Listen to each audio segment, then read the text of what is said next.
Hello student, class 7। आज हम Hindi grammar के बारे में, भाषा, लिपि, बोली और व्याकरण के बारे में पढ़ने की कोशिश करेंगे। सबसे पहले भाषा। भाषा वह माध्यम है जिनके द्वारा मन के भाव और विचारों को प्रकट किया जाता है, उसे हम भाषा कहते हैं। भाषा जो है, भाषा के किताब में जो है 2 रूप दिया है, लेकिन भाषा के मुख्यतः 3 रूप होते हैं। पहला जो है मौखिक भाषा, दूसरा जो है लिखित भाषा, तीसरा जो है सांकेतिक भाषा।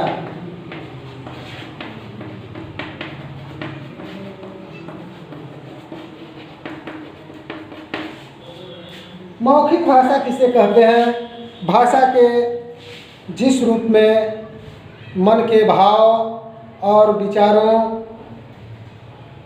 को बोलकर या सुनकर आदान प्रदान किया जाता है, उसे मौखिक भाषा कहते हैं। दूसरा जो है लिखित भाषा। भाषा का वह रूप मन के भाव और विचारों को हम लिखकर या पढ़कर अपने विचारों को प्रकट करते हैं, उसे हम लिखित भाषा कहते हैं। भाषा का वह रूप है ना, जिसको हम संकेत या इशारे के द्वारा प्रकट करते हैं, उसे हम सांकेतिक भाषा कहते हैं।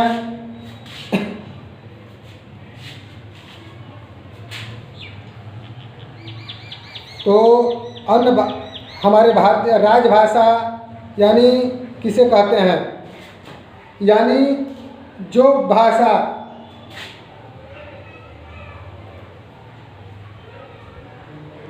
यानी सरकारी कार्यक्रम में किया जाता है, उसे हम राजभाषा कहते हैं। अन्य भारतीय भाषाएं,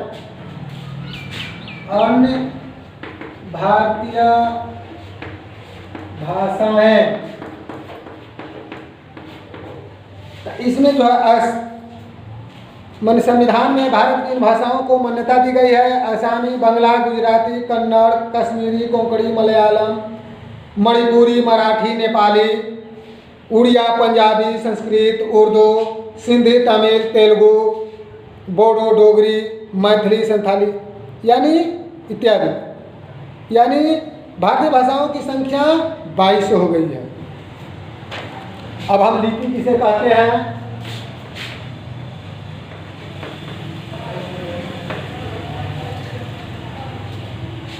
भाषा के ध्वनियों को जिन चिन्हों द्वारा लिखा जाता है, उसे हम लिपि कहते हैं। जैसे कि भाषा हिंदी हुआ, लिपि देवनागरी। उदाहरण, व्याकरण भाषा का सुधारक होता है।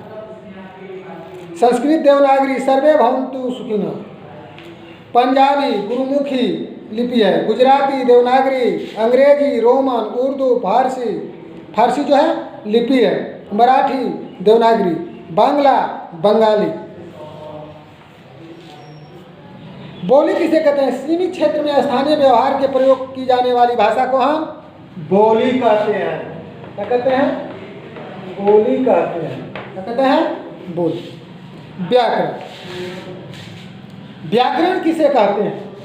व्याकरण वह शास्त्र है जिसके द्वारा हम भाषा के शुद्ध स्वरूप एवं शुद्ध प्रयोग का ज्ञान प्राप्त करते हैं, उसे हम व्याकरण कहते हैं। व्याकरण के निम्नलिखित 3 भागों में बांट सकते हैं। वर्ण विचार। व्याकरण को 3 भाग में, पहला वर्ण विचार, दूसरा शब्द विचार,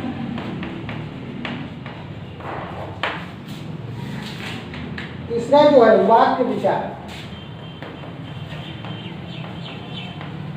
वाक्य विचार। वर्ण विचार किसे कहते हैं? इसमें वर्णों को आकर भेद, उच्चारण आदि में विचार किया जाता है, उसे हम वर्ण विचार करते हैं। जैसे क, च,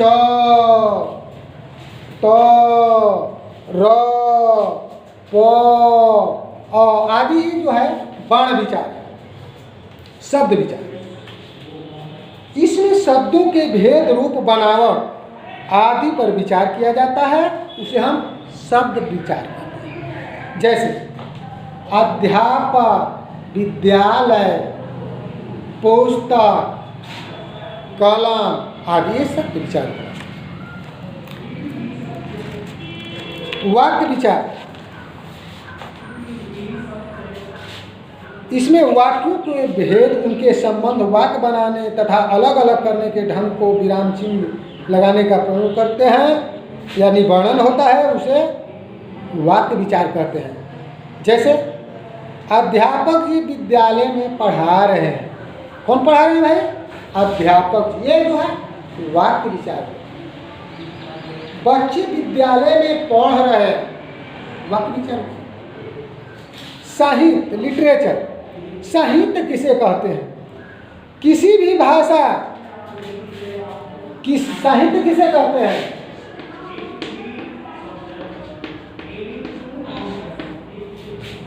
किसी भी भाषा के ज्ञान को संचित कोश को हम साहित्य कहते हैं।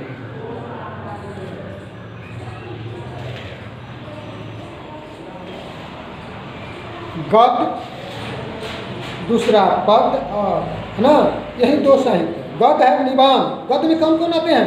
गद्य साहित्य में निबंध, पत्र, कहानियों, नाटक आदि विचारों को व्यक्त करने, अपनी बातों को प्रकट करने के लिए रीति को अपनाया जाता है, उसे हम गद्य कहते हैं। जैसे दादी माँ, चिड़िया की बच्ची आदि कहानियाँ, नीलकंठ, हिमालय की बेटियाँ आदि निबंध, ये जो है गद्य साहित्य है। पद है, पद साहित्य जिसको हम पोएट्री कहते हैं। पद्य साहित्य के अंतर्गत रहीम कबीर के दोहे, तुलसीदास के दोहे, सूरदास के दोहे, है ना, तुलसीदास द्वारा रामचरितमानस के दोहे, सूरदास द्वारा कृष्ण के दोहे, चौपाइयाँ, सोरठे, हर प्रकार की छोटी कविताएं सम्मिलित होती है, उसे हम पद्य साहित्य कहते हैं। मानक भाषा, भाषा में एक रूपता लाने के लिए भाषा के जिस मानक रूप को मान्यता प्रदान की गई है, वही भाषा मानक रूप हो जाती है। थैंक्स। आज का जो है बच्चे ध्यान देंगे कि भाषा, लिपि, बोली और व्याकरण, है ना, भाषा के कितने रूप होते हैं, है ना, और व्याकरण के कितने भाग होते हैं, इसका जितना आज का पढ़ाया गया जितना है, उसको बच्चे उनका परिभाषा लिखकर वीडियो के माध्यम से व्हाट्सएप पर विद्यालय में भेजेंगे और बच्चे इन्हें याद करेंगे। धन्यवाद।